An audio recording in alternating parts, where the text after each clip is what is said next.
इंदौर में भिक्षु पुनर्वास केंद्र के संचालन के लिए सामाजिक संस्थान को सरकार की तरफ से पैसा नहीं दिए जा रहे हैं।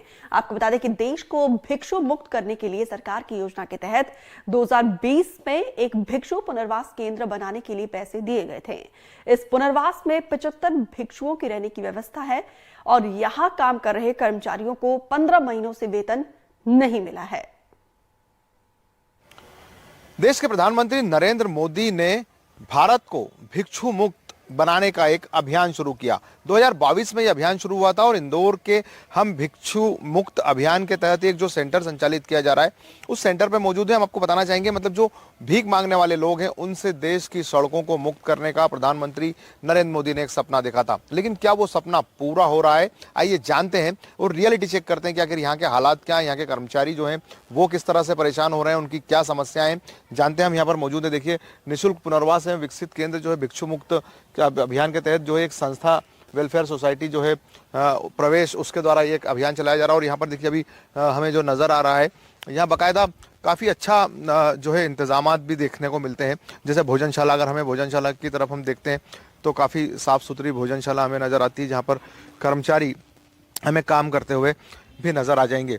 यहाँ बाकायदा बिठाकर जो है साफ़ सफाई के साथ जो है भोजन कराया जाता है। आप देखिए कितना हम ये कहें कि अच्छा माहौल इस भोजनशाला का नज़र आ रहा है। शाम के वक्त यहाँ भोजन दिया जाता है। इसके अलावा अब हम आगे चलते हैं और देखते हैं कि यहाँ पर और क्या क्या इंतजाम। सामने ही हमें नज़र आ रहा है एक बढ़िया गार्डन। इस गार्डन और गार्डन के साथ साथ जो है साथ में देखिए यहाँ के जो कर्मचारी हैं वो अपने सेवा के अभियान में लगे हुए हैं। यहाँ पर जो भिक्षु हैं जो अलग अलग क्षेत्रों से रेस्क्यू कर जो लाए गए हैं उन सभी भिक्षुओं की एक प्रक्रिया चल रही है। शाम के प्रेयर का समय होता है और ये देखिए यहाँ पर आप जो है ये प्रक्रिया चल रही है। यहाँ कुछ कर्मचारी भी मौजूद हैं। बाकायदा एक इनकी प्रोसेस होती है, इनके शारीरिक विकास को लेकर जो चलती है। हम बात करते हैं उनसे ही जानते हैं आखिर ये क्या होता है, किस तरह से ये जो शाम का वक्त कैसे व्यतीत होता है यहाँ पर। सर यहाँ पे अभी इनकी प्रैक्टिस चल रही है। ये 26 जनवरी की तैयारी कर रहे हैं, सांस्कृतिक कार्यक्रम चल रहे हैं। तो ये हितग्राही यहाँ पर आकर अपनी परफॉर्मेंस दे रहे हैं। आप देखिएगा, इनकी मानसिक स्थिति खराब थी, उसके बावजूद ये अपनी देशभक्ति प्रकट कर रहे हैं। और इसके बाद इनका खाना भोजन होगा और उसके बाद इनकी शाम की प्रेयर होती है।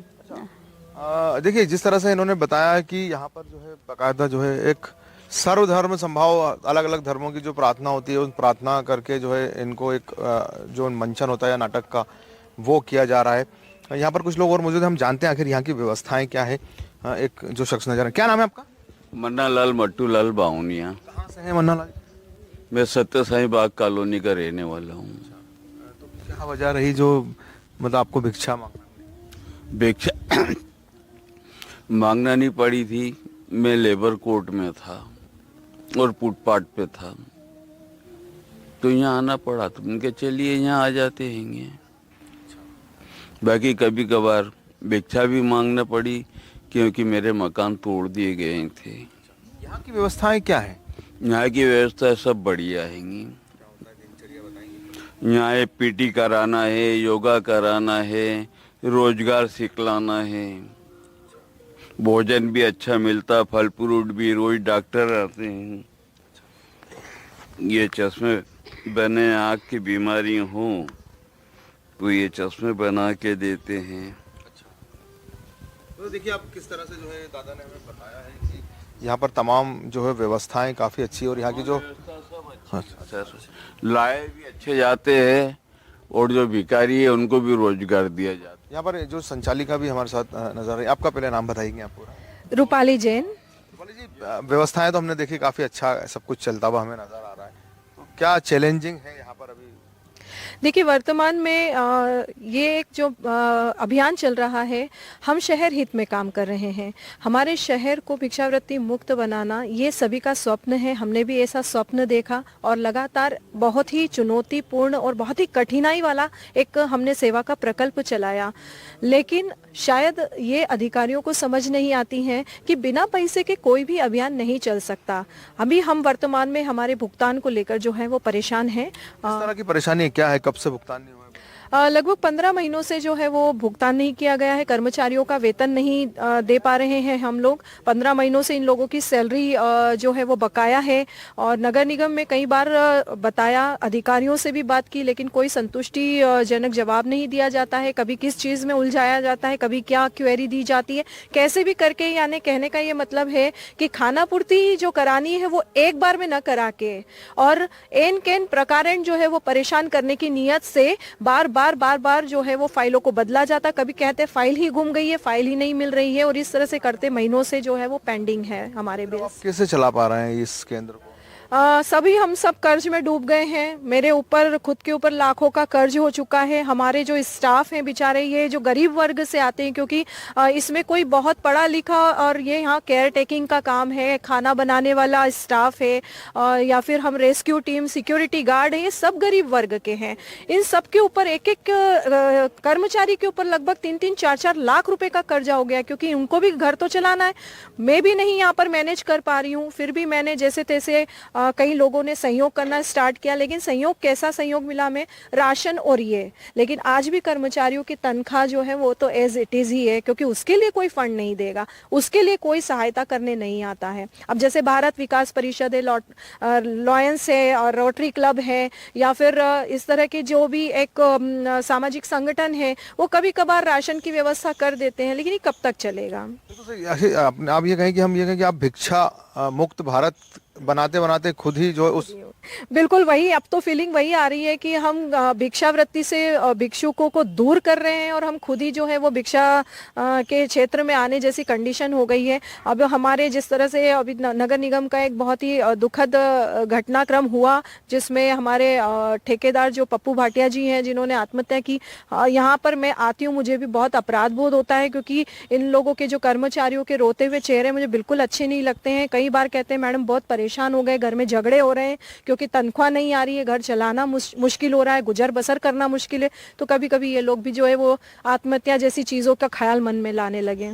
तो कुल मिला के हम ये कहें कि समस्याएं बड़ी हुई है, आपकी कोई सुनवाई नहीं हो रही? बिल्कुल कोई सुनवाई नहीं हो रही है और अधिकारी स्तर क्या, नीचे की समिति क्या, सभी जो है वो परेशान करने की नीयत रखते हैं और अनवांछित इन लोगों की जो मांगे हैं उससे भी हम परेशान हो चुके हैं। और अगर हमारी बात करें तो ये एक सेवा का और बहुत ही मानवीय पहलू पर आधारित संवेदनशील अभियान है। इसमें थोड़ा लिबरल होना चाहिए था, अधिकारी वर्ग को भी होना चाहिए था। मैं तो सभी से कहना चाहूंगी, अब जनप्रतिनिधि इस में सामने आए, जनप्रतिनिधि देखें कि किस तरह का एक केंद्र सरकार की स्कीम का हश्र हो रहा है, वो देखें। हमारे साथ जो यहाँ पर और भी लोग हमें नजर आ रहे हैं, उनसे ही बात करते हैं। आखिर क्या समस्या है, क्या समस्याएं आ रही है आपको वेतन को लेकर? सर, हम लोगों की 15 महीने से वेतन नहीं आई है। हम लोग सिर्फ जो दीदी का प्रण है और हमारे माननीय प्रधानमंत्री का जो सपना है उसको साकार करने में हम लोग लगे हुए हैं, परंतु जो नगर निगम ने हम लोगों के साथ व्यवहार किया है वो बहुत ही निंदनीय है, क्योंकि हम लोग सेवा भाव से कार्य कर रहे हैं, परंतु हमारा भी परिवार है, हमारे भी बच्चे हैं, तो हम लोगों को अपना परिवार भी पालना है, सेवा भी करनी है और परिवार भी पालना है। दीदी पे विश्वास है और आगे भी रहेगा। तो अभी मतलब क्या कठिनाई आ रही है, मतलब जब इतना टाइम हो गया आपको वेतन में? सर, अभी दीदी को बार बार आश्वासन दिया जा रहा था कि आपकी वेतन पहुंचाई जाएगी, तो हम लोगों को उन पे विश्वास था और दीदी ने बताया था कि हो जाएगा कुछ दिन में, परंतु अभी जब उनके लिए भी बहुत परेशानी आई, जब उनको लगा कि अब ये कुछ भी नहीं कर रहे, तब उनने बोला कि अब हम भी कुछ नहीं सहयोग कर पाएंगे। तो मतलब हमारे साथ और भी, आपका नाम क्या है? मेरा नाम ज्योति गुज्जर है। क्या है परिवार में, कौन लोग हैं, किस तरह से चलता है घर? अगर परिवार में सर मेरे 4 जन हैं हमारे यहाँ, तो मैं भी गरीब परिवार से ही हूँ और मैं दीदी के ऊपर इतना विश्वास करती हूँ कि वो हमारे लिए कुछ ना कुछ करेंगे। और नगर निगम से हमको ये आश्वासन दिया जा रहा था हमारी दीदी को कि पेमेंट कर देंगे, पर 15 महीने से पेमेंट नहीं हुआ है सर, तो हम भी बहुत परेशान है। पर हम दीदी के ऊपर इतना विश्वास करते हैं कि हो जाएगा। तो हमारा नगर निगम से यही निवेदन है कि वो हमारी पूरी वेतन वो दिया जाए हमको। आप क्या करते हैं यहाँ पर?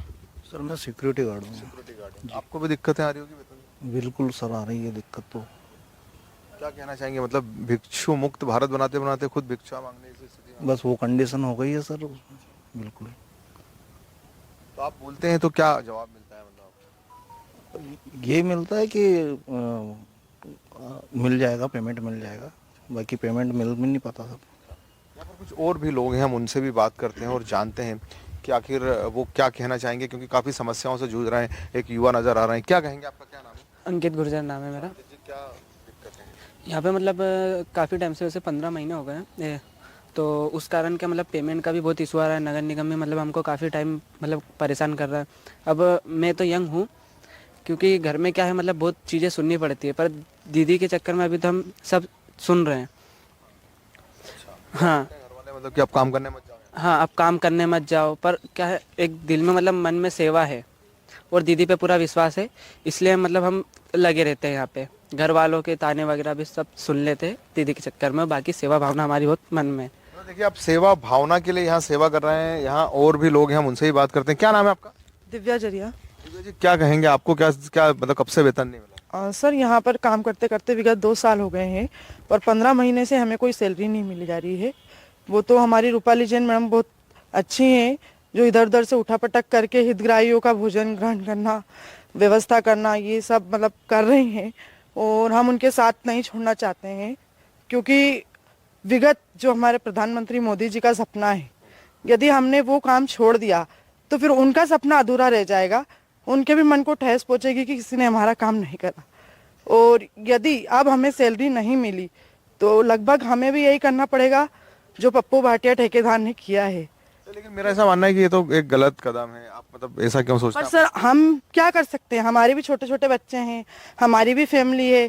कहीं ना कहीं हम भी हमारे मतलब घर वालों से बोल कर जाते हैं कि हम कमाने जा रहे हैं, पर हमें यदि सैलरी टाइम पे नहीं मिलेगी तो हम घर में कब तक जवाब देंगे। आपका क्या नाम है? सर मेरा नाम मालती दुबे है। सर मेरा यही है कि दीदी हमारी सेवा भाव में ही जब रखी है, इतना सेवा भाव कर रही हैं उनके साथ सर, इसीलिए हम लोग जुड़े हैं और सभी परेशान हैं। यहाँ कितने केयर टेकर ऐसे हैं कि बहुत गरीब हैं, उनको भी सैलरी नहीं मिल रही। हम सब कोई गरीब ही घर से हैं सर, सैलरी नहीं मिल रही, लेकिन एक सेवा भाव, दीदी बहुत भाव से ये काम कर रही हैं, तो हम लोग दीदी को साथ छोड़ नहीं सकते हैं, बस यही इतनी मजबूरी है सर। मजबूरी बस यही है कि सेवा भाव की वजह से आप काम कर रहे हैं, नहीं तो आपको काम करना तो नहीं सर, हम भी गरीब हैं, हमको भी वेतन की जरूरत रहती है सर, हम गरीब घर से हैं, लेकिन अब सेवा भाव में दीदी इतना जुटी हैं, सेवा भाव कर आप उनका साथ दें। सर साथ नहीं देंगे तो दीदी हमारी अकेली पड़ जाएंगी सर, और सब बहुत परेशान तो हैं। काम छोड़ के जाने जैसे सर बहुत स्थिति ऐसी हो गई कि हम काम छोड़, नगर निगम हमारा बिल्कुल साथ नहीं दे रही है सर, तो काम कब तक ऐसे हम लोग रहेंगे, आप बताइए। जिस तरह से आप देख रहे हैं यहाँ पर लगभग जितने कर्मचारी हैं सबकी एक ही दुविधा है। आपका क्या नाम है?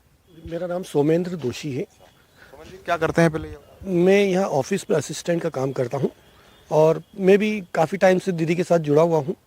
दीदी जैसे तैसे करके किसी की बहुत इमरजेंसी फंसती है तो कहीं से बाहर से आउटसोर्स से कहीं भी क्या क्या समस्या आ रही है?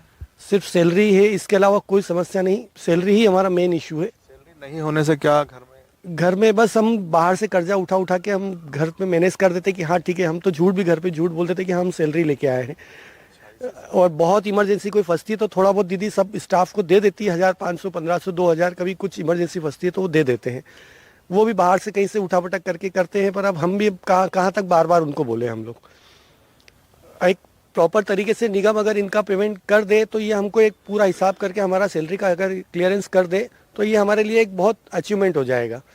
बिल्कुल, जिस तरह से आपने देखा यहाँ के जो हम ये कहें कि जो भिक्षु मुक्त भारत अभियान जो देश के प्रधानमंत्री नरेंद्र मोदी ने शुरू किया था, उस अभियान को मूर्त रूप देने के लिए ये जो सामाजिक संगठन है वो सामने आया, और वो सामाजिक संगठन 15 महीने से जो है वेतन नहीं मिलने के बावजूद भी अपना कार्य कर रहा है। उनका यही कहना है कि अगर अब भी उन्हें वेतन नहीं दिया जाता तो उनके सामने जीने मरने जैसे हालात पैदा हो रहे हैं। मतलब वो भिक्षु मुक्त भारत बनाते बनाते खुद भिक्षु बनने जैसी स्थिति में बन गए। अब देखना यह होगा कि इंदौर नगर निगम की नींद कब तक खुलती है और इनकी मांग कब तक पूरी हो पाती है। एनडीटीवी के लिए इंदौर से मैं समीर खान।